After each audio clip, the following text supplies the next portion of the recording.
The first sign was not chaos, fire, or screaming skies.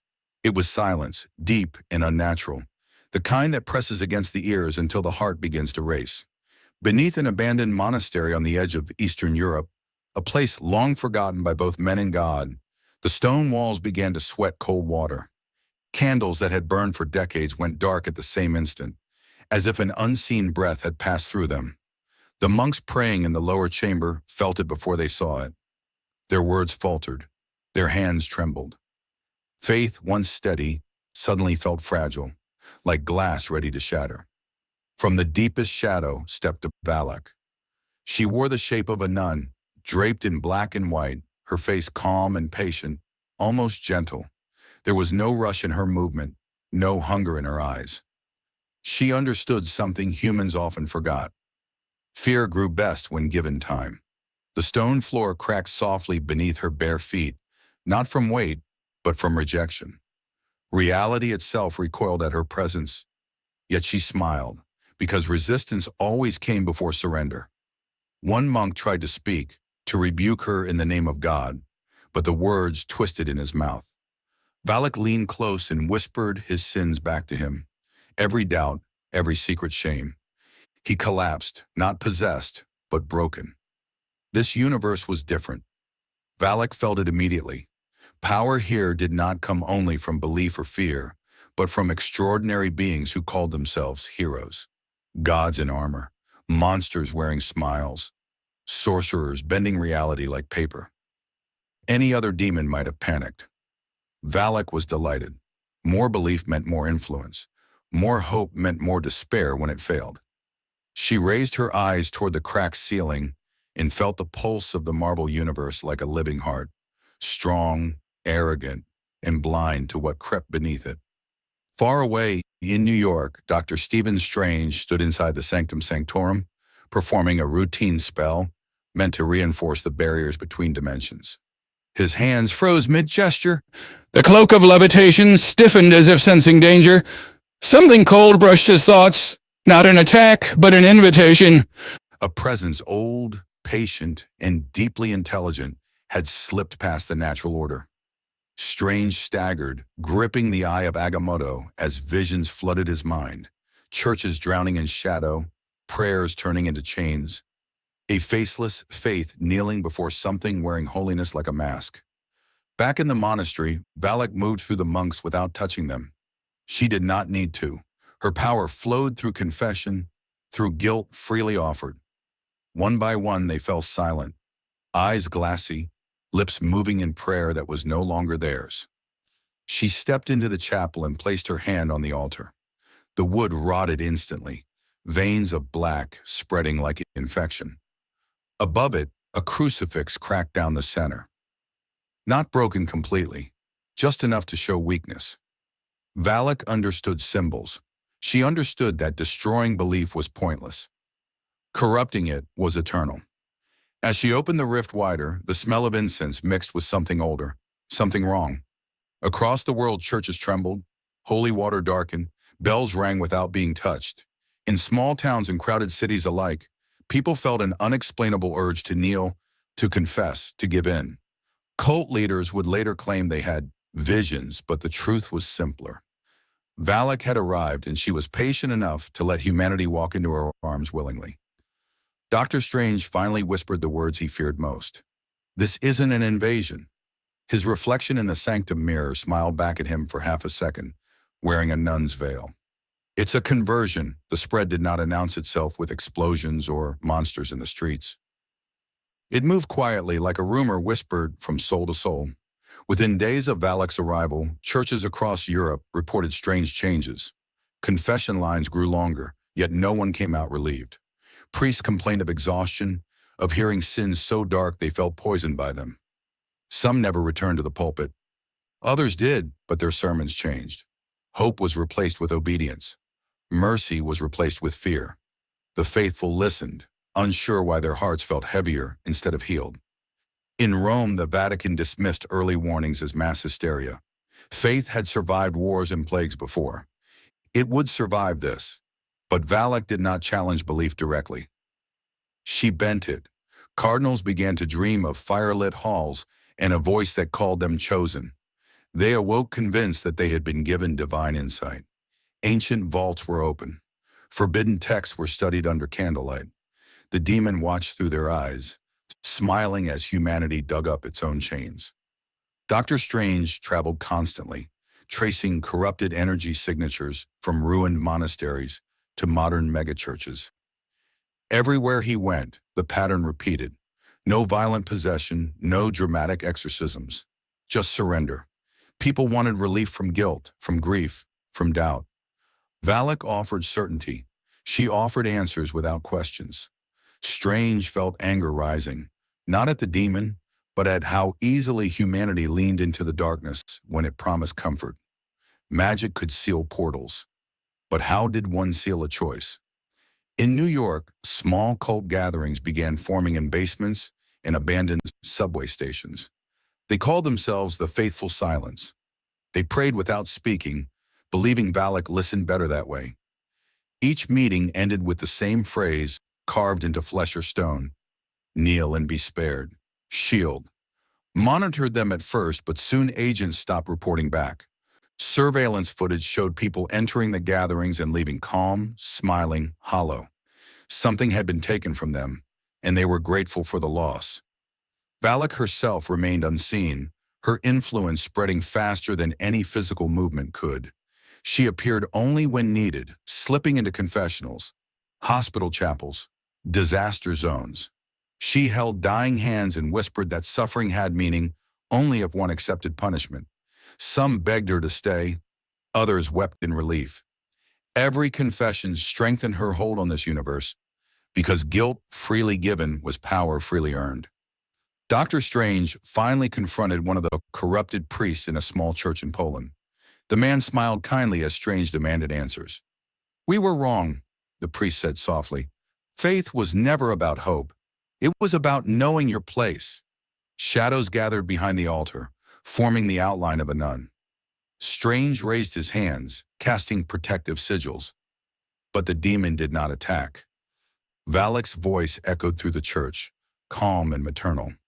"You protect them from monsters," she said. "I protect them from themselves." Across the Atlantic, the Avengers were briefed. Some dismissed the threat as mystical panic. Others felt uneasy.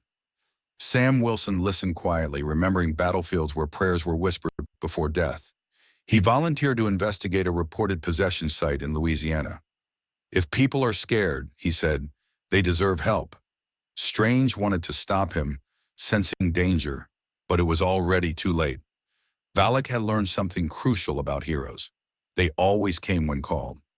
As night fell over the world, church bells rang again. Not in warning, but in invitation. Millions felt it. The urge to confess, to kneel, to surrender. Valak did not rush the final step. She never had to. Humanity was walking toward her, and this universe, for all its heroes, was opening its doors willingly. Sam Wilson arrived in Louisiana just before dawn, when the sky was pale and uncertain, mirroring the unease in his chest. The church stood at the edge of a flooded town, its white walls stained with mud and age. It should have felt peaceful.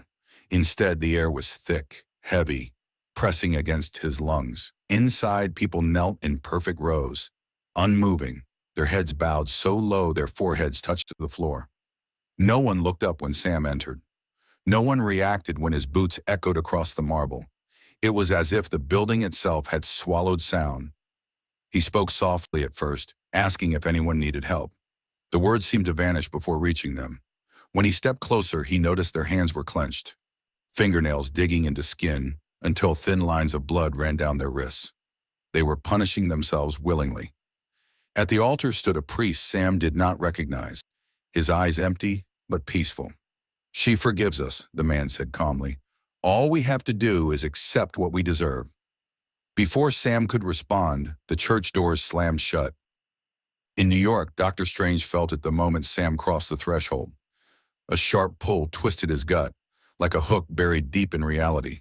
He opened a portal instantly, but it refused to stabilize. Something was interfering, bending sacred ground into a cage. Strange shouted Sam's name through the failing spell, but only static answered.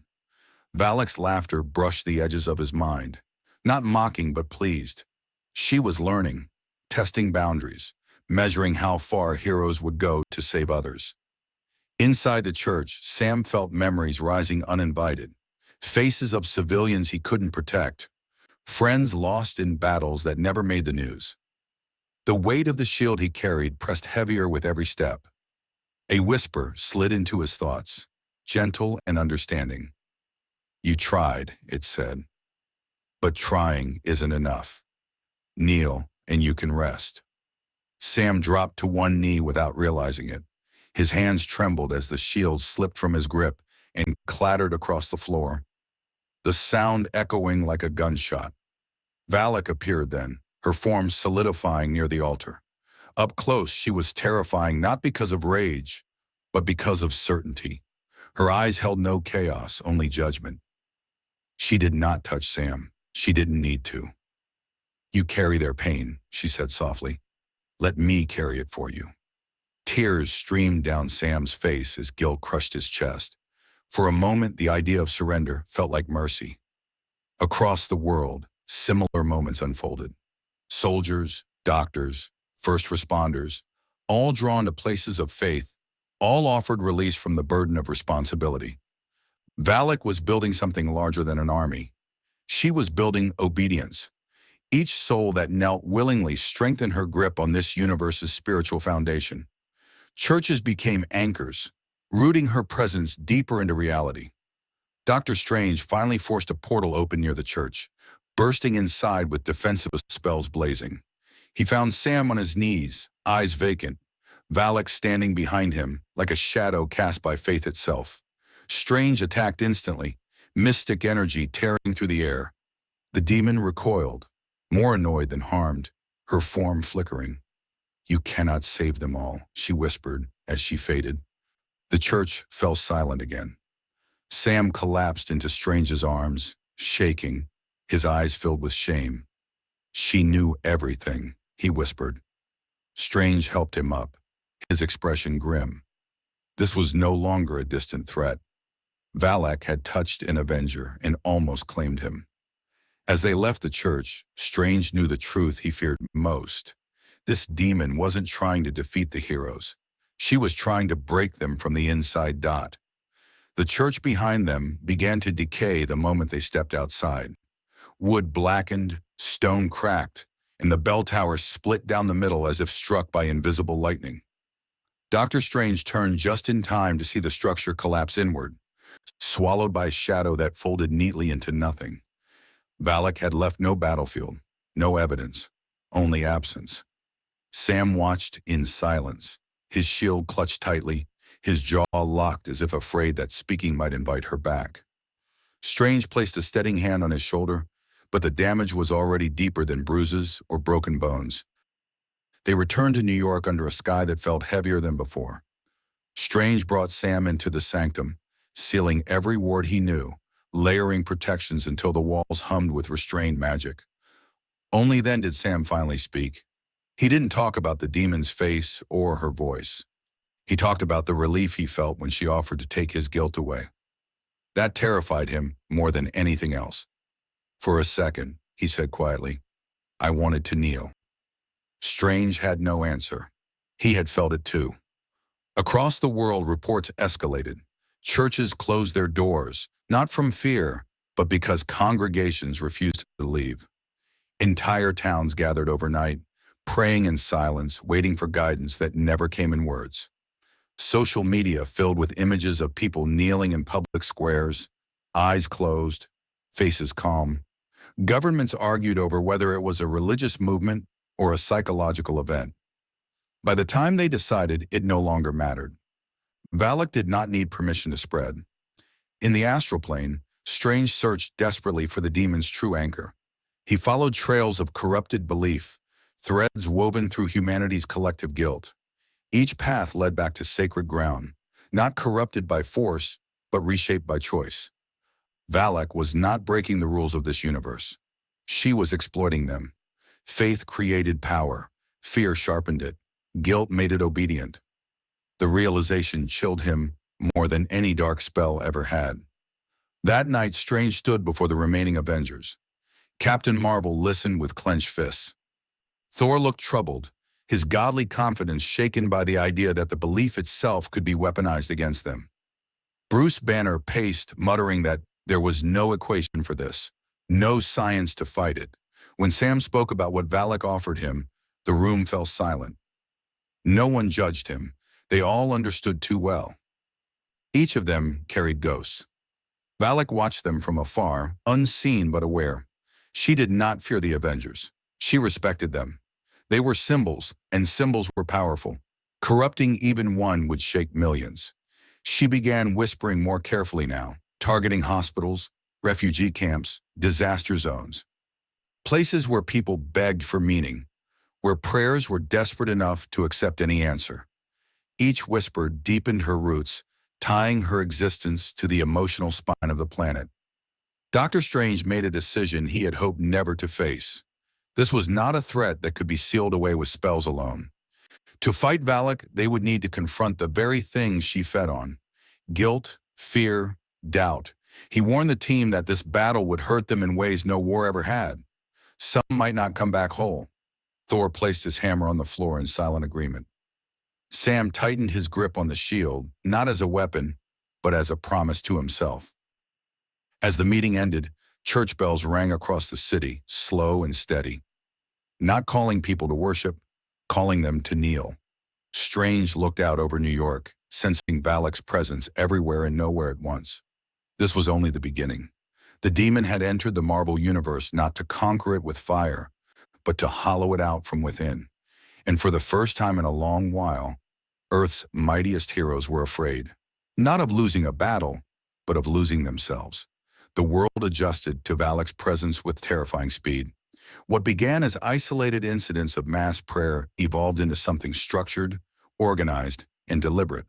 New leaders emerged overnight, men and women who spoke softly about humility and penance, about accepting suffering as proof of worth. They never mentioned Valak by name. They didn't need to. Her influence lived in their eyes, calm and empty, reflecting absolute certainty. News channels debated whether this was a spiritual awakening or a dangerous cult movement, but the people watching no longer trusted debates. They trusted the silence that followed confession. Inside Avengers Tower, tension thickened the air.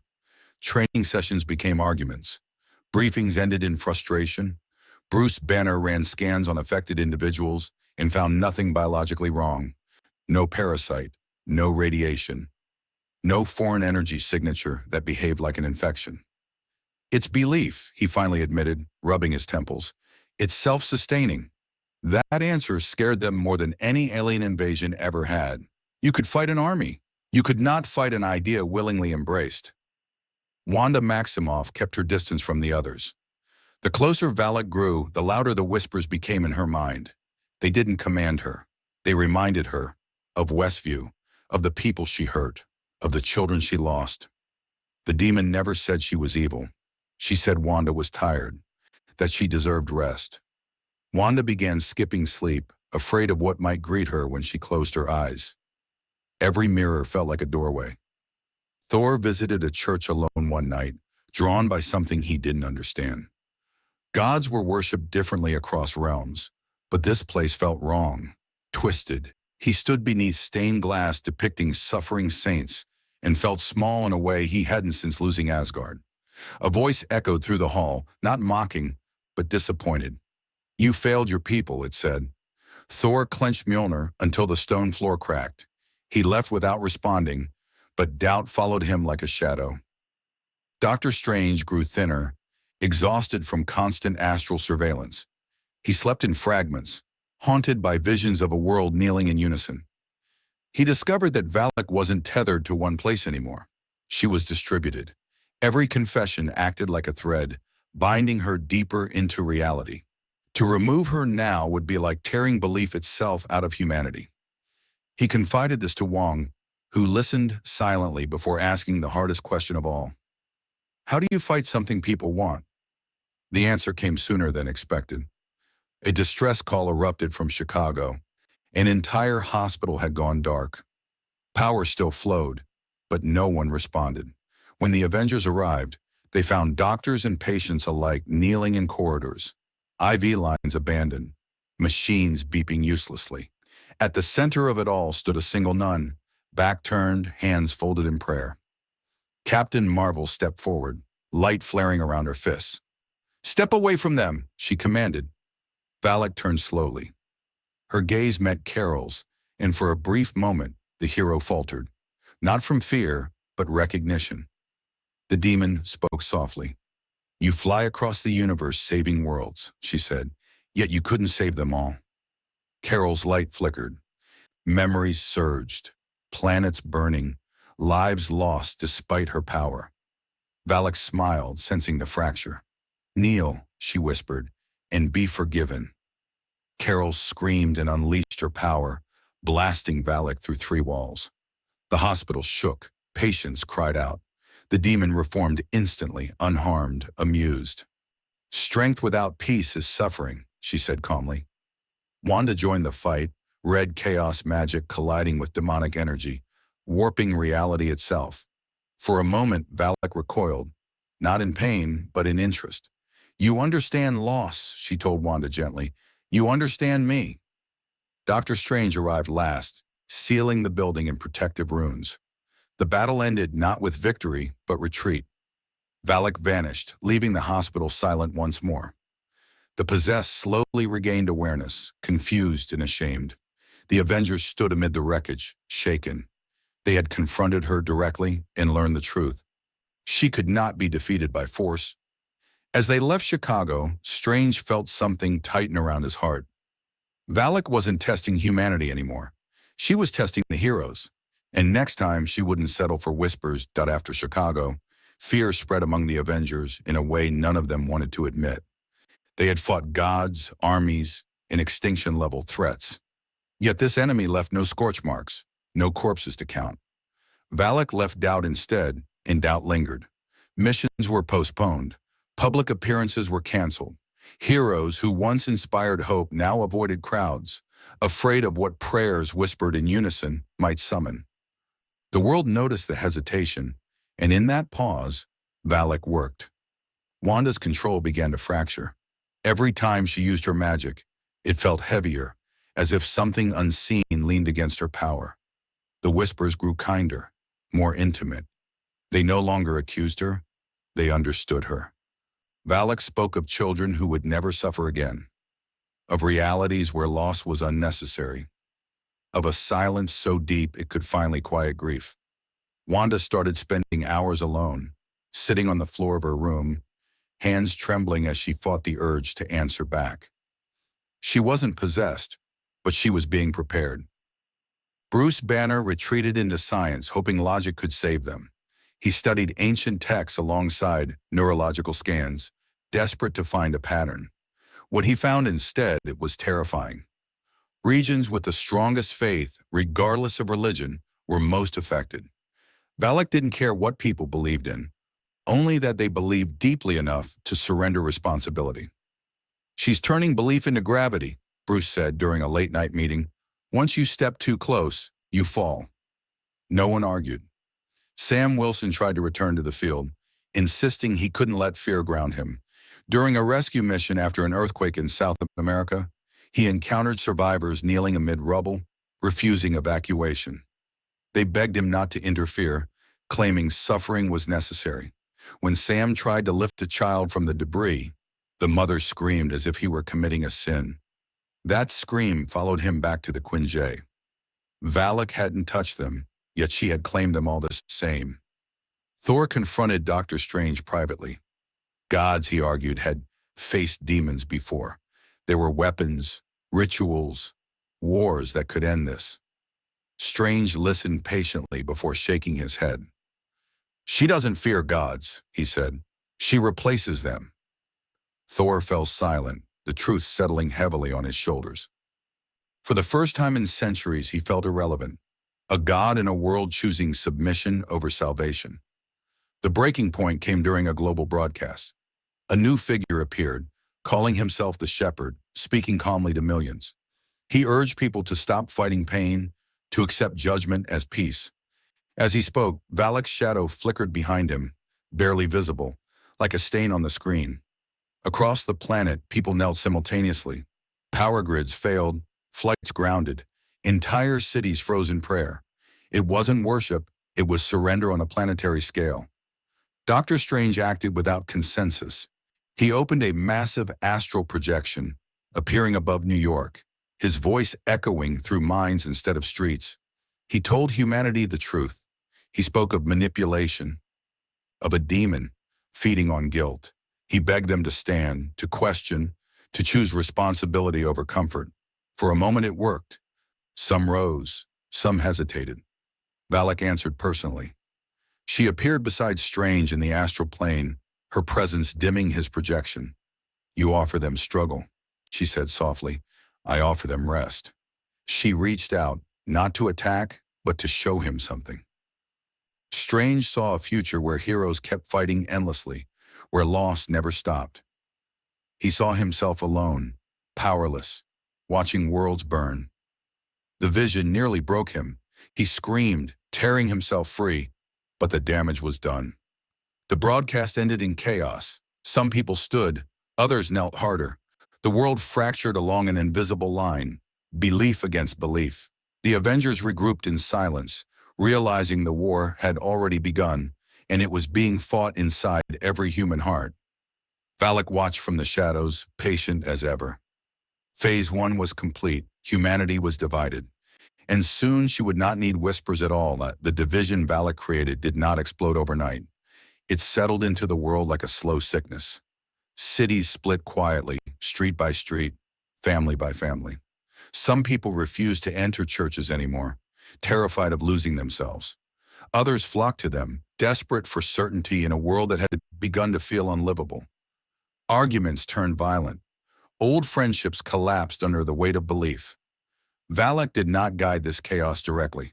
She let humanity tear itself apart while she watched, learning which cracks ran deepest.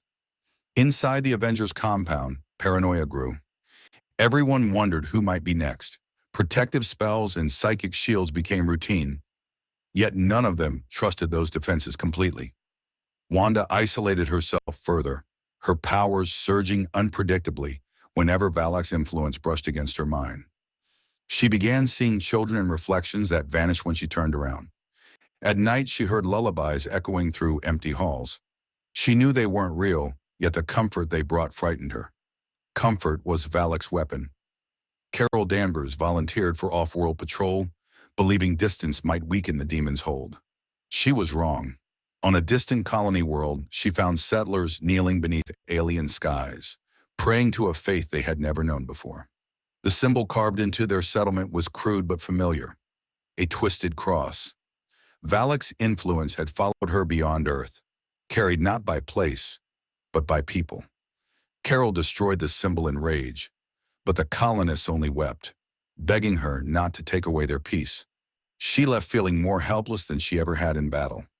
Sam Wilson became the quiet center of the team. Having nearly fallen once, he recognized the signs in others. He spoke to them not as a commander, but as a man who understood guilt. He reminded them that pain was proof of caring, not failure. Some listened, some didn't. Bruce Banner barely slept anymore, haunted by the idea that the Hulk's rage made him immune to Valak's influence. Or the perfect vessel, he muttered once, staring at his reflection, unsure which scared him more. The next confrontation came without warning. During a humanitarian mission in Eastern Europe, the Avengers walked into a trap. A massive congregation filled a ruined city square, thousands kneeling in silence. As the heroes approached, Valak emerged at the center, fully formed, her presence undeniable now. She no longer hid. The people rose as one, eyes empty, bodies moving with unnatural coordination. This was not possession. This was obedience. The fight was chaos. Wanda struggled to hold civilians back without hurting them. Thor battled creatures shaped from belief itself, their forms flickering between angels and demons. Carol tore through the air, striking Valak again and again, only to watch her reform each time. Doctor Strange attempted a binding spell, but the crowd's prayers shattered it instantly. Every word spoken in faith became a blade against him. In the middle of the square, Sam faced Valak alone. She approached him calmly, ignoring the battle raging around them. "You came back," she said, almost approving. "That means you're still suffering." Sam raised his shield, hands shaking. "Suffering doesn't give you the right to own us," he said. Valak smiled softly. "No," she replied. "It makes you ask me to." For a moment, Sam felt the pull again. The offer of silence, of rest, of letting go. He almost lowered the shield. Then he remembered the faces of those he saved by standing up, not kneeling. He shouted for the others to pull back. This was not a battle they could win here. Strange understood instantly, opening portals amid chaos. One by one, the Avengers retreated, leaving the city behind. As the last portal closed, Valak stood amid her followers, unchallenged. She raised her hands, and the crowd knelt once more. The city fell silent, claimed without a single shot fired. Valak looked toward the sky, sensing the heroes' retreat. She did not pursue them. Retreat meant fear. Fear meant progress. Back at the compound, the Avengers faced the truth they could no longer avoid. Valak was winning, not through power, but through patience. And unless they found a way to confront the guilt inside themselves, she would eventually claim them all, the silence inside the compound. After their retreat was heavier than any defeat they had ever faced. No alarms blared, no arguments erupted. The Avengers sat scattered across the briefing room, bruised not in body, but in spirit. Screens replayed footage from the fallen city, thousands kneeling in perfect stillness. Valak standing among them like a shepherd among obedient sheep. Bruce turned the monitors off one by one, unable to watch any longer. "We didn't lose a fight," he said quietly. "We lost ground." Doctor Strange stood apart, staring at his hands as if they no longer belonged to him. His magic felt sluggish, dulled by doubt. Every spell now carried a question he had never asked before. "Do I deserve this power?" Valak's influence lingered even here, slipping through cracks no ward could seal. "She's anchoring herself through consent," he finally said. "As long as people choose her, I can't banish her without tearing something vital out of this world." Wanda broke then, not loudly, not violently. She simply sank into a chair and covered her face. "She's right," she whispered. Everyone turned toward her, alarmed. "About the guilt," Wanda continued, her voice shaking. "About wanting it to stop." Red energy flickered around her fingers, unstable. Sam moved to her side immediately, kneeling so they were eye level. He didn't tell her she was wrong. He told her she wasn't alone. That mattered more. Thor slammed Mjolnir into the floor, the sound echoing through the room. "Then we do not fight her like enemies," he said. "We fight her like lies." The room went still. Thor spoke of old realms where false gods rose by feeding on fear, where warriors defeated them, not by strength but by refusing to kneel. "Faith that demands surrender is not faith," he said. "It is chains." For the first time since this began, something like direction formed. Strange realized what they had been missing. Valak thrived in isolation, in private confessions and individual guilt. To weaken her, they needed the opposite. Shared truth, shared pain. Not broadcasts or commands, but connection. He proposed a dangerous spell, one that would link willing minds together, allowing people to confront guilt openly without judgment. It would not erase pain, it would expose it to light. The risk was enormous. If Valak interfered, she could tear the network apart from the inside. They tested it on themselves first. The spell bound the Avengers together in the astral plane, stripping away armor, titles, and legends. They stood as they truly were, flawed, afraid, grieving. Memories surfaced without filters. Tony's sacrifice, Natasha's fall, worlds lost, children buried. No one hid, no one looked away. It hurt more than any battle. And yet something unexpected happened. The guilt lost its grip when it was shared. It became human instead of poisonous. Valak felt it instantly.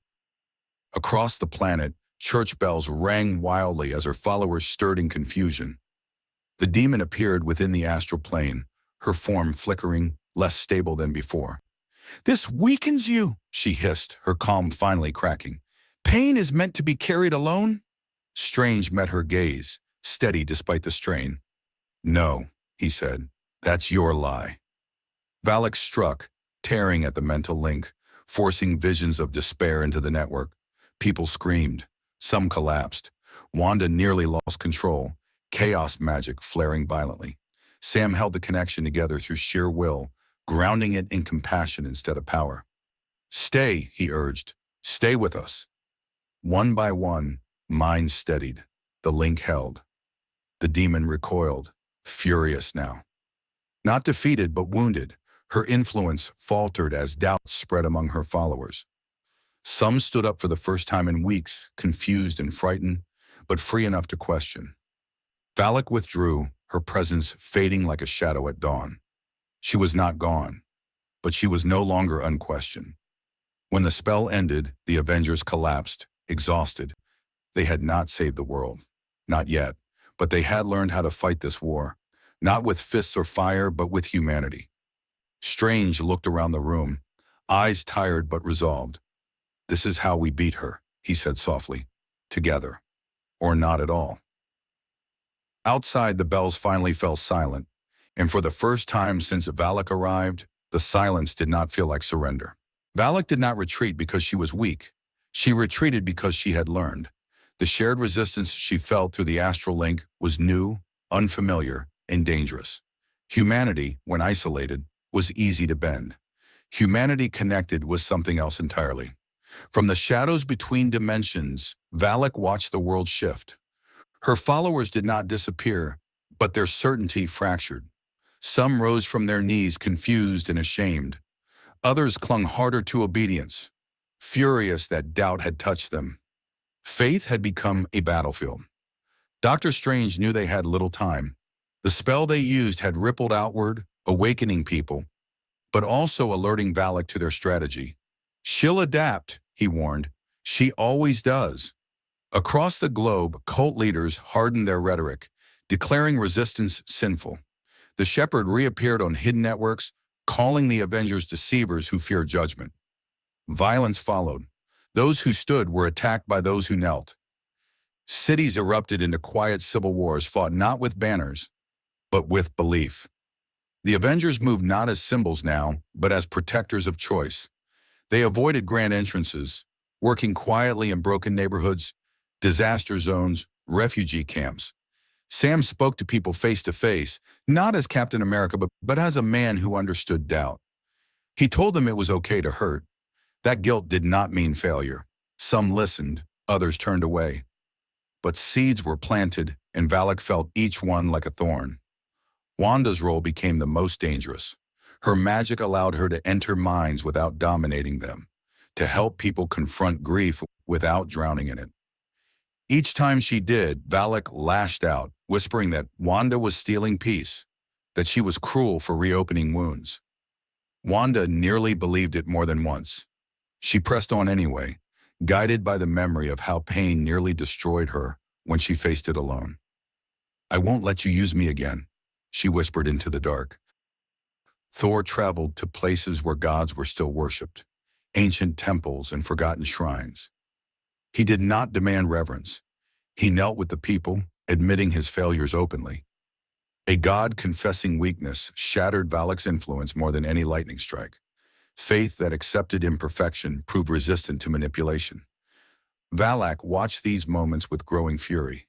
Her power thrived on hierarchy. Equality was poison. The first true counterstrike came in Jerusalem. A massive convergence of Valak's followers gathered at sacred ground claimed by multiple faiths. Their intention was clear: bind Valak permanently to Earth using belief amplified by conflict. Doctor Strange felt the ritual forming like a storm behind his eyes.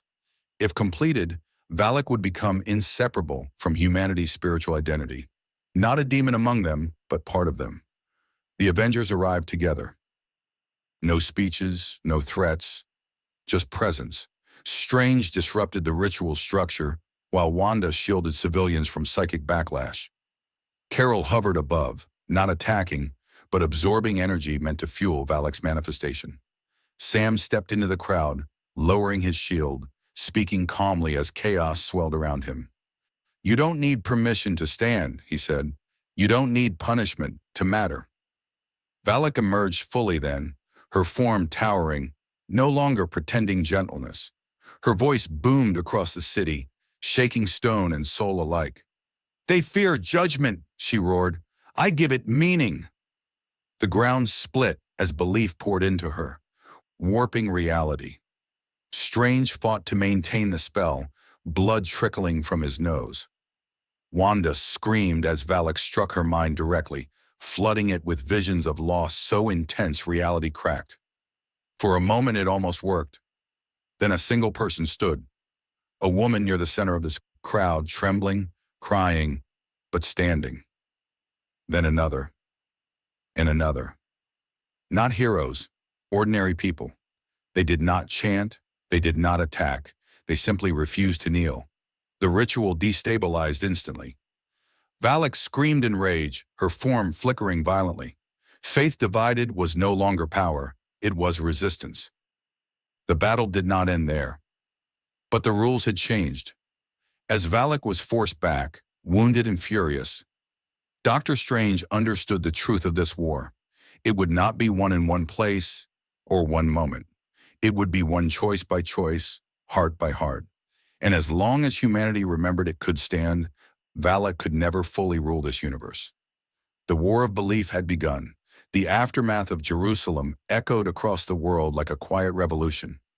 No victory was declared, no banners raised. Yet something irreversible had happened.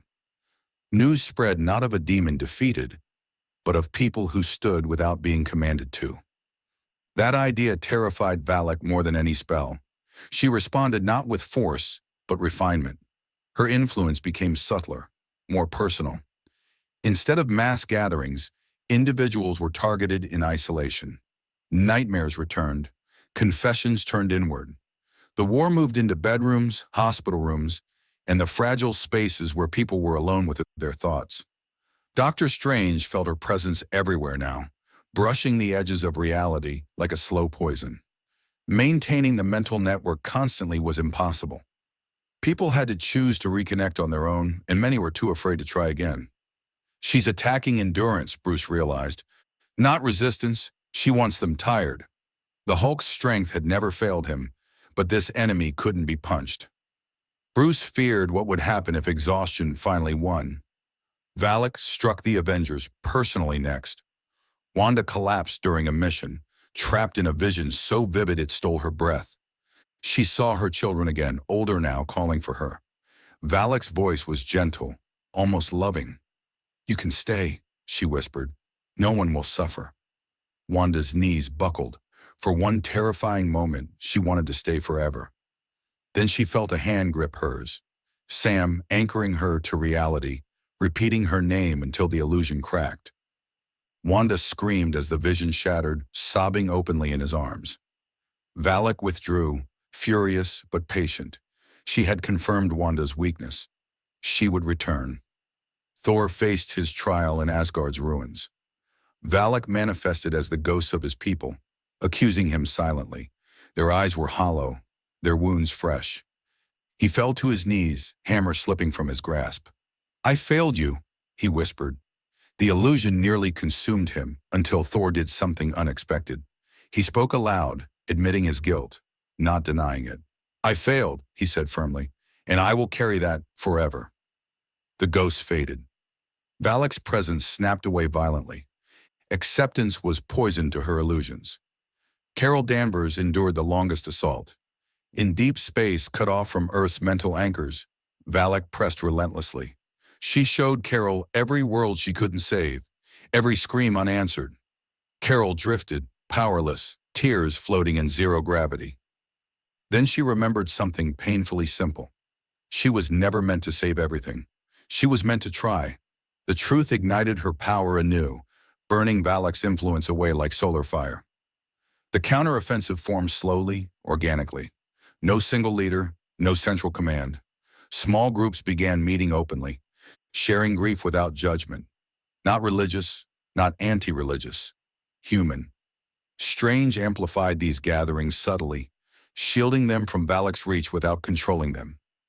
Each meeting weakened her hold, not dramatically but steadily. like erosion. Valak adapted again, turning her fury outward. She abandoned subtlety and unleashed manifestations across major cities, possessed monuments, mass hallucinations, symbols bleeding into the sky. Panic followed. Governments begged the Avengers to intervene publicly to reassure the masses.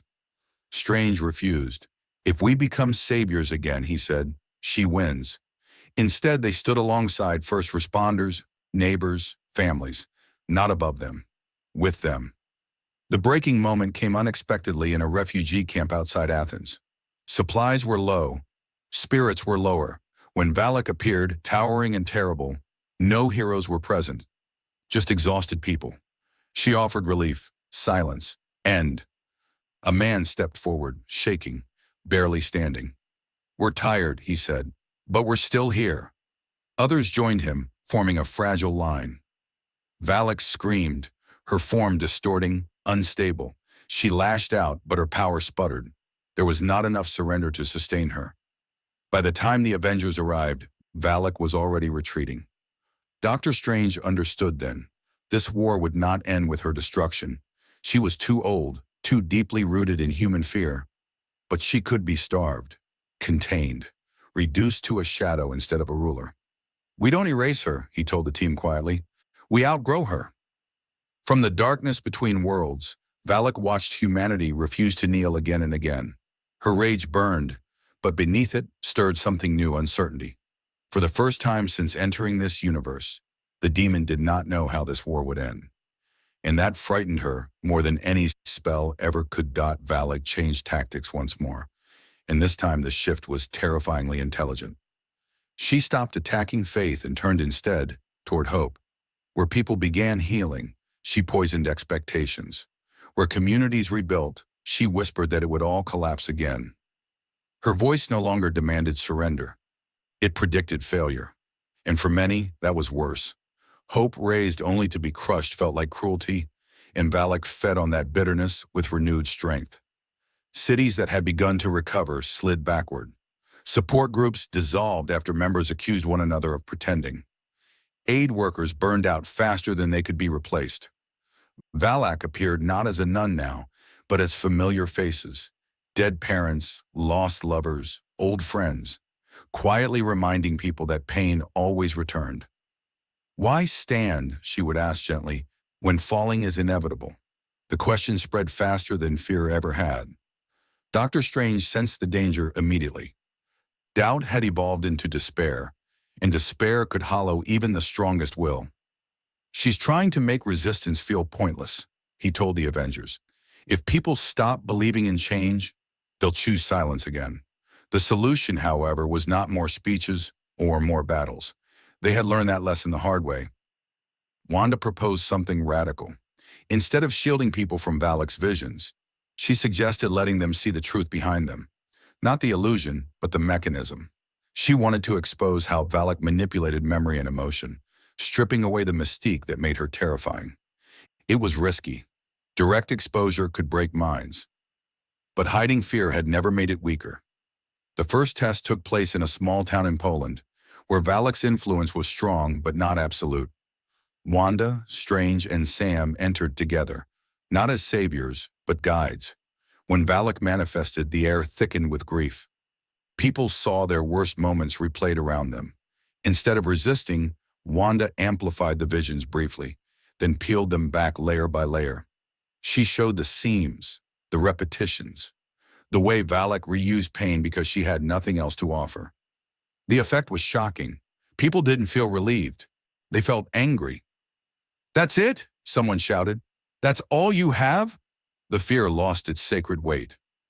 Valak recoiled as disbelief rippled through the crowd. Disbelief was deadly to her. Not denial, understanding. She vanished abruptly, leaving behind stunned silence and something dangerously close to empowerment. News of the incident spread quietly, person to person. Not viral, genuine.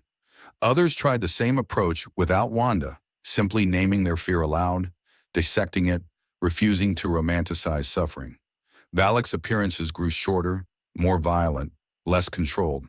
She was being cornered not by power, but by clarity. Thor witnessed the shift while aiding reconstruction in Norway.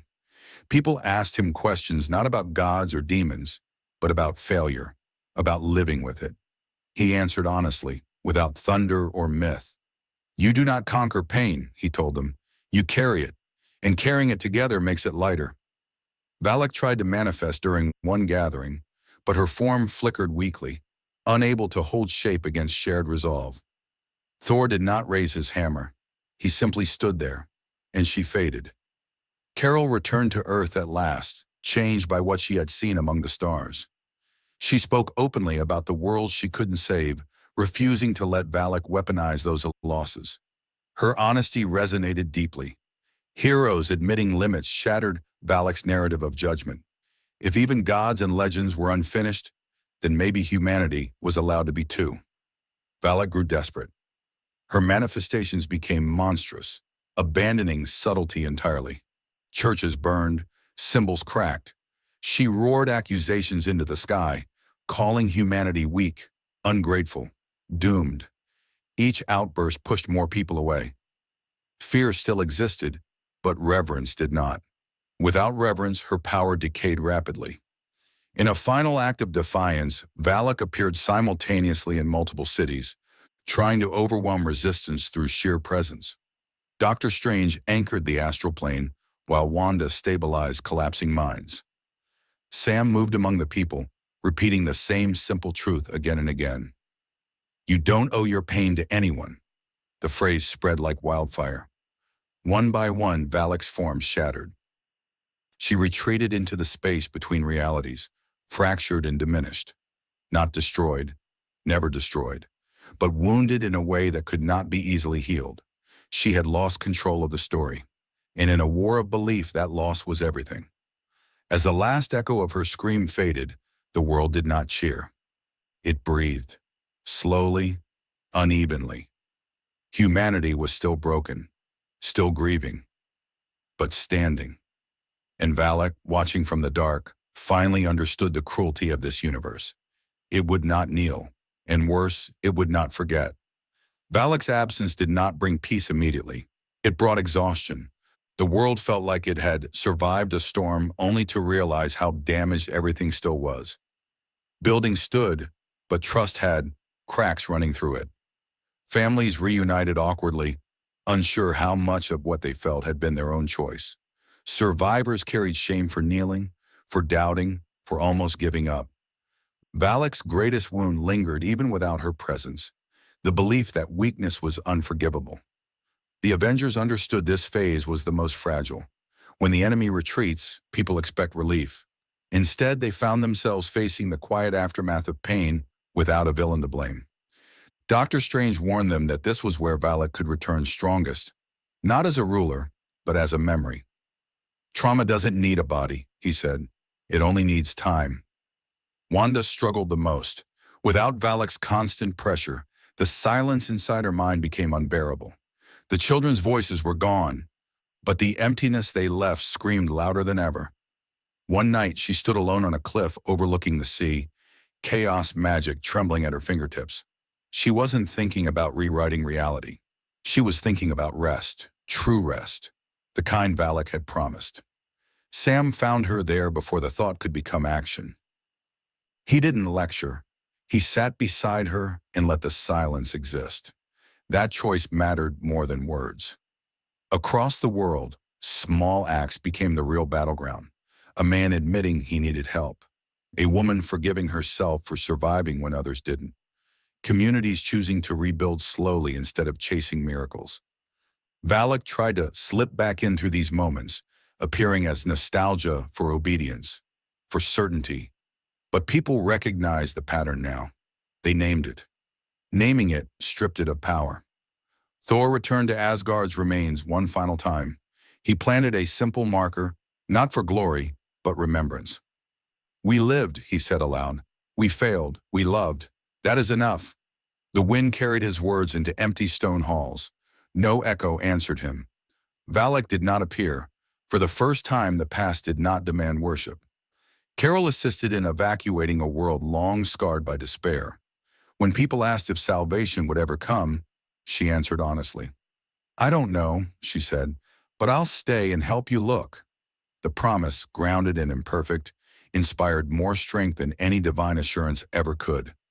Valak felt those moments like a door closing. Doctor Strange tracked her finally, not through spells, but through absence. A cold pocket between dimensions, where belief once gathered and now refused to linger. Valak was there, diminished, fractured, her form unstable and incomplete. She did not attack when he appeared astrally. She simply watched him with something close to bitterness. "This will pass," she hissed. "They will kneel again." Strange did not deny it. "Maybe," he said, "but not to you." Valak retreated deeper into the void, not defeated by magic, but starved by understanding. She had lost her authority, her narrative, her illusion of inevitability. In this universe, pain was no longer sacred currency. It was shared, questioned, endured. When Strange returned, he told the others the truth. "She'll never be gone," he said, "but she'll never rule." The Avengers accepted that answer. They had learned that some victories were not endings, but balances. Months passed, the world stabilized unevenly, imperfectly. No grand statue honored the Avengers. No single moment defined the end of the war. Instead, life continued, messy, loud, uncertain, human. And somewhere far beyond the reach of prayer and guilt, Valak watched a universe that refused to surrender its suffering to silence. A universe that chose to stand again and again, not because it was fearless, but because it was alive. For Valak, that choice was unbearable. For humanity, it was everything. Time moved forward, but it did not heal cleanly. It never did. The world learned how to function again, yet beneath routine and rebuilding lay an awareness that something fundamental had changed.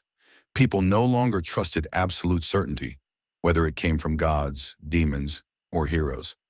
Faith still existed, but it was quieter now, personal, cautious. Valak had not been erased from memory, and that memory became a warning passed softly from one generation to the next. The Avengers felt the change most sharply. They were still called when disaster struck, still cheered when lives were saved. But the reverence was gone. No one expected them to be flawless anymore.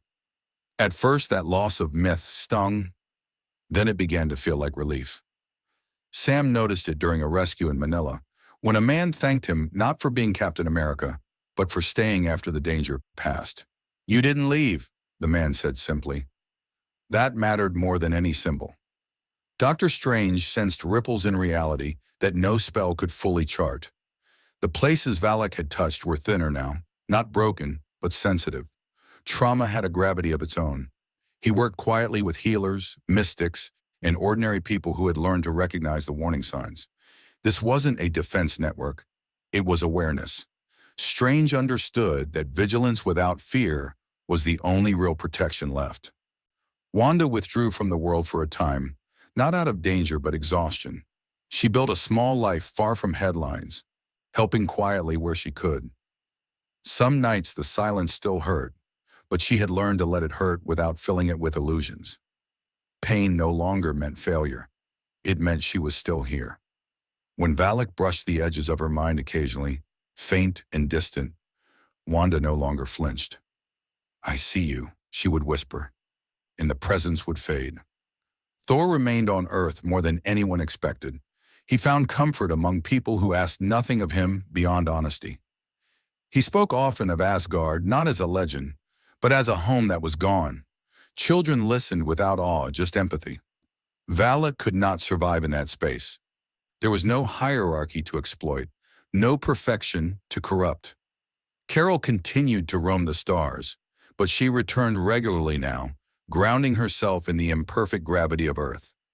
She no longer chased the idea of saving everything. Instead, she chose moments, a village, a ship, a single life. That choice made her stronger, not weaker. Somewhere in the dark, Valak felt that shift and recoiled from it. The first true sign of Valak's attempted return came quietly.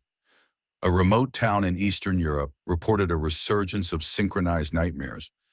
No mass kneeling, no cult leaders, just shared dreams of silence and judgment. Doctor Strange arrived alone, not to confront, but to listen. He gathered the townspeople and asked them to describe what they felt, not what they feared. As they spoke, the dreams weakened. Valak's presence flickered briefly, then vanished. She could no longer feed on unnamed dread. Later that night, Strange felt her watching from beyond reality, faint but furious. She did not speak. She did not need to. The message was clear. She was waiting. Waiting for exhaustion. Waiting for a generation that forgot. Strange accepted that truth without despair. Some evils did not end. They aged. The Avengers regrouped quietly after the incident. No alarms, no emergency vote, just conversation. They acknowledged what they all knew. Valak was still out there, diminished but persistent.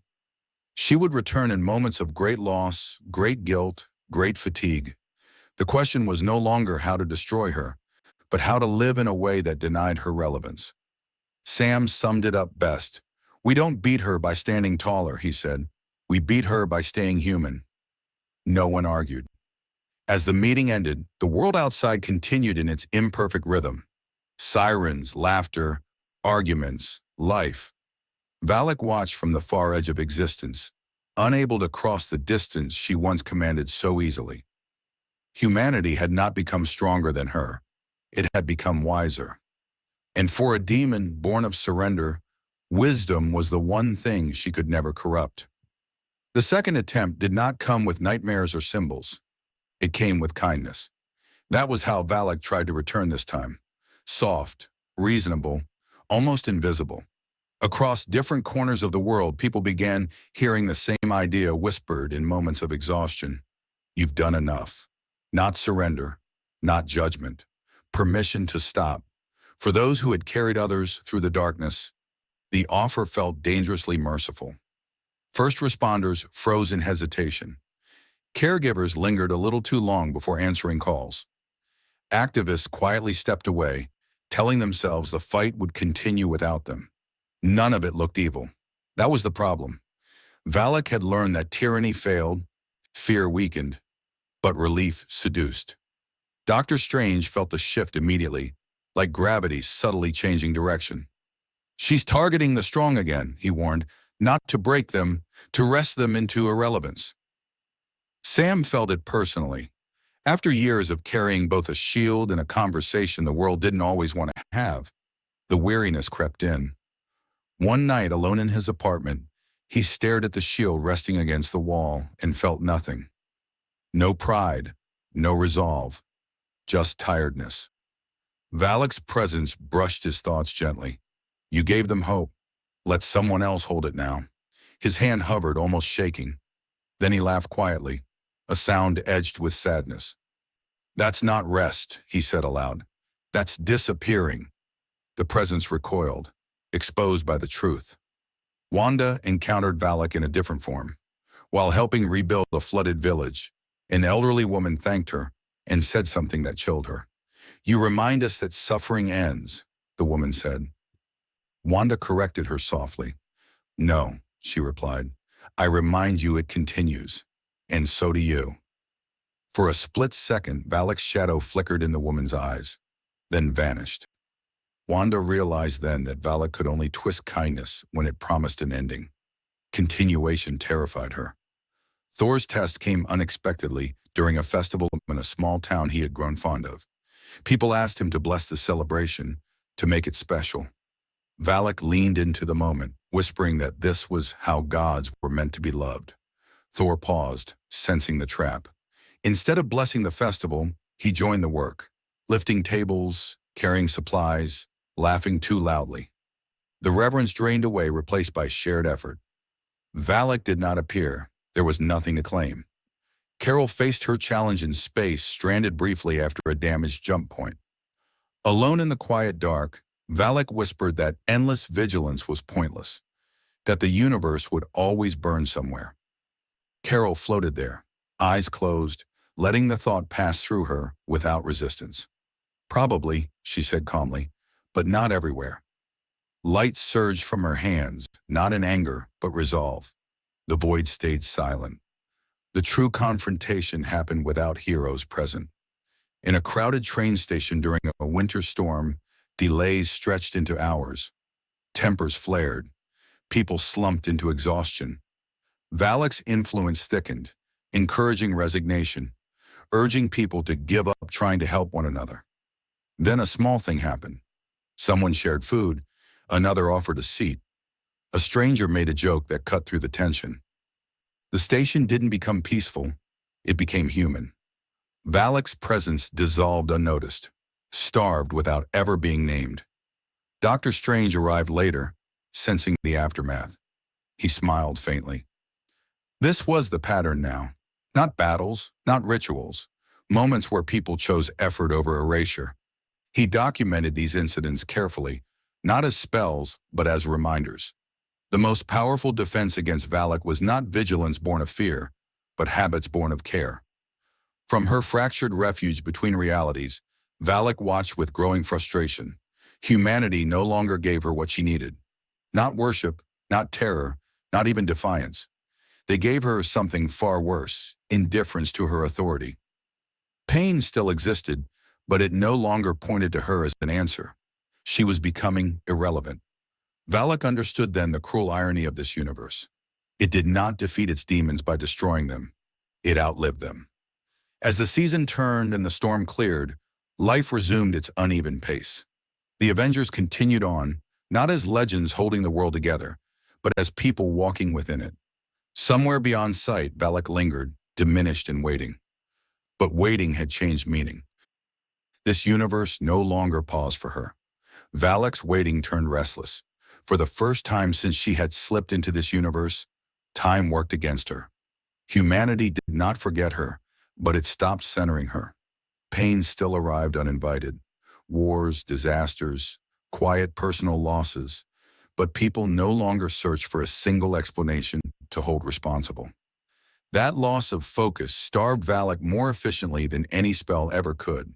She began to fray, not violently but unevenly, like a shadow thinning at the edges. Dr. Strange detected the instability during meditation. The spaces where Valak once pressed against reality now echoed hollow, distorted, unreliable. She was no longer anchored by mass belief. Instead, she clung to individuals on the brink, hoping one collapse might ripple outward. Strange knew the pattern well. Predators always targeted the wounded last. He warned the others, not with urgency, but with care. She's weakest when she's most desperate, he said. That's when she'll try to take someone with her. The target revealed itself slowly. A young aid worker named Elias, stationed in a disaster zone, after weeks of non-stop rescues, stopped sleeping. He carried guilt for every life he couldn't save, every hand he let slip. Valak approached him, not as a demon, not even as a voice, but as a familiar calm that settled when he closed his eyes. She did not ask him to kneel.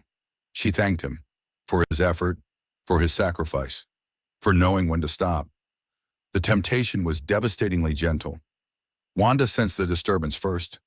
She followed the thread of emotional imbalance, careful not to intrude, only to observe.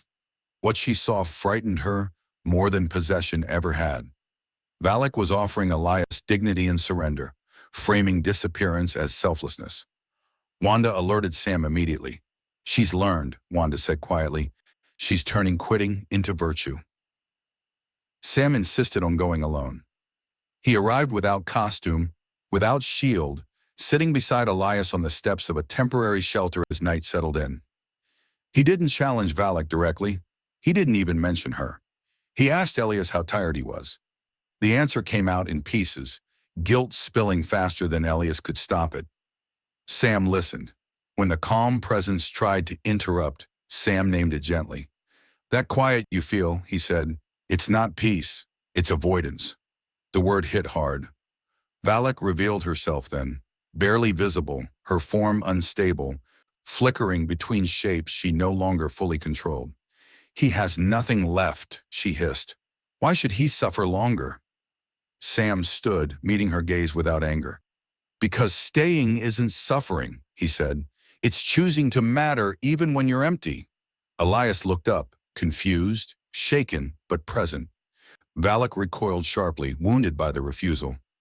She fled, not dramatically, but fractured, unraveling as she retreated into the thin spaces of reality. Strange felt it instantly. Something had changed fundamentally. Valak was no longer adapting. She was decaying. In the days that followed, her manifestations became rare and weak. Shadows without substance. Whispers that faded when questioned. Humanity's awareness had matured into instinct. People recognized the difference between rest and erasure, between acceptance and surrender. The distinction protected them more effectively than faith ever had. Thor described it best while helping rebuild a coastal village. She fed on endings, he said thoughtfully, and these people choose continuation. Carol nodded, watching children play among half-rebuilt homes. Life didn't wait to be perfect. It simply moved. Doctor Strange tracked Valak one last time, finding her reduced to a fractured echo drifting between dimensions. She lashed out weakly when he appeared, more out of habit than threat. "They will tire again," she snarled. Strange did not argue. "Yes," he said calmly, "and they'll recover again." Valak screamed in frustration, but the sound carried no authority. She vanished into the void, not banished, not destroyed, but rendered small. When Strange returned, he didn't call it victory. He called it resolution. The Avengers accepted that.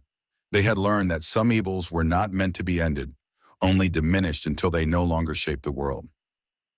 Months later, life continued in its imperfect rhythm. People still prayed, people still doubted, people still suffered, but fewer surrendered themselves to silence. Fewer believed pain demanded obedience. Valak became a cautionary story rather than a presence, her name spoken rarely without fear. From somewhere beyond perception, she lingered, diminished and furious, unable to reclaim what she once held. This universe had denied her greatest weapon, the belief that surrender was sacred. And in doing so, it had condemned her to irrelevance. The aftershadow faded, not because darkness was gone, but because humanity learned how to live with the light still flickering. The world did not mark an anniversary for Valak's fall from relevance. There were no memorials, no cautionary holidays. Life simply kept unfolding, carrying the scars quietly the way it always had. That, more than anything, confirmed her defeat. When pain no longer demanded a name, when fear no longer searched for a throne, the demon lost her final claim on meaning. Years passed unevenly. Some places healed faster than others. Some never fully did. But when despair returned, as it inevitably does, people met it differently now. They spoke sooner. They waited less. They no longer mistook silence for strength. That shift echoed through generations in small, unremarkable ways. Parents teaching children that it was okay to cry, leaders admitting uncertainty without shame, heroes stepping down without disappearing. The Avengers changed with the world. Sam eventually set the shield aside for longer stretches of time, not as a retirement, but as a rotation. Others carried it when needed. The symbol became less about a man and more about a promise that no one stood alone. Sam smiled the first time he saw someone else lift it without ceremony. Valak would have hated that. Symbols without ownership had no leverage. Wanda returned to public life carefully, not as a spectacle, but as a helper. She worked with trauma survivors, not to erase memories, but to sit with them. Some nights were still hard. Some always would be. But the fear that her pain made her dangerous had finally loosened its grip. When echoes of Valak brushed against her mind, faint and bitter, Wanda felt something close to pity. Power built on surrender could not survive self-awareness. Thor left Earth again, not to escape, but to explore. He carried the lessons of this world into others, speaking openly about failure wherever he went. Gods listened more closely when one of their own admitted doubt. In places where fear had once shaped worship, something gentler began to grow. Valak's influence found no soil there anymore. Carol continued choosing moments over miracles. She saved what she could, stayed when it mattered, left when she was no longer needed. The universe did not become kinder, but it became more honest. That honesty burned away the last remnants of Valak's reach wherever Carol passed, like starlight dissolving old shadows. Doctor Strange watched it all from the edges, aware that vigilance would always be necessary. He maintained no grand wards against Valak, no permanent seals. Instead, he recorded stories, not spells. Stories of resistance, of failure survived, of people who stood without being commanded. Knowledge, he had learned, aged better than magic. Once, long after Valak's last meaningful appearance, Strange felt a tremor in the spaces between worlds. He followed it, not with urgency, but curiosity. What he found was barely an echo, a fragment of will drifting aimlessly, no longer sharp enough to cut. Valak did not speak. She could not. There was nothing left to say. Strange observed without satisfaction, then turned away. Some endings did not require witnesses. Back on Earth, a quiet moment unfolded in a small park. Children argued over a game. Parents watched, tired but present. A man sat alone on a bench, breathing through a hard day, choosing to stay. No demon hovered. No hero intervened. Life held itself together through ordinary effort. That was the legacy of the war no one celebrated. Valak faded further, not banished, not redeemed, but rendered obsolete by a species that learned to live with pain without worshiping it. She became a footnote in mystic texts, a lesson in manipulation, a warning about mistaking relief for salvation. Her name lost its weight. Spoken aloud, it no longer chilled the air. And in that loss of meaning, she finally understood the truth of this universe. It did not need purity. It did not need silence. It did not need surrender. It needed continuation. The world kept moving, imperfect, loud, grieving, loving, carrying its shadows without bowing to them. Heroes walked among people instead of above them. Pain remained, but it no longer ruled. Somewhere beyond relevance, Valak dissolved into nothing more than a memory of a question humanity had already answered. And the answer was simple. We stay.